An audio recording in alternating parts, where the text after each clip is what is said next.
Mana matoniyatsiya bilan ko'rishinglar mumkin. Holatini juda ahvoli yaxshi emas. Holatini ko'ryapsizlar mana bemalol.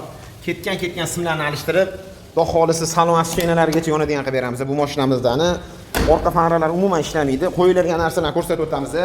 Bu mashinaga mana 4 ta fara qo'yib beramiz relelari bilan. Поворотник, glazok qo'yamiz, orqa shishasini qo'yamiz, nomeri освещения, plus-minus klema, signalizatsiya ustanovka qilib, xudo xolisi bu mashinamizni полный full variantda ishlatib beramiz. Videoni kuzatib boringlar, xudo xolisi akkuratni sifatli qilib beramiz. Ko'pchilik narx-navo bo'yicha so'rashibdi. Aloqaga chiqinglar, pastda nomer qoldiramiz, kelishtirib chiroyli qilib beramiz. Faralarni ham qo'ydik, xudo xolisi mana plafonlargacha o'rnatib qo'ydim. Mana ichlariga gofrak yig'izib yubordim, xudo xolisi akkuratni sifatli bo'lib bo'lyapti. Ishlayapti xudo xolisi. Mana simlari yonib ketgan, aka mana chaqchi bo'ldi. Qanaqa yurgansiz bu mashinada bilmayman mana. Qani ahvolini qarang mana. Shvash qottirashib ketdi mashinangizda, aka juda ham qottirashib ketdi, ish bor.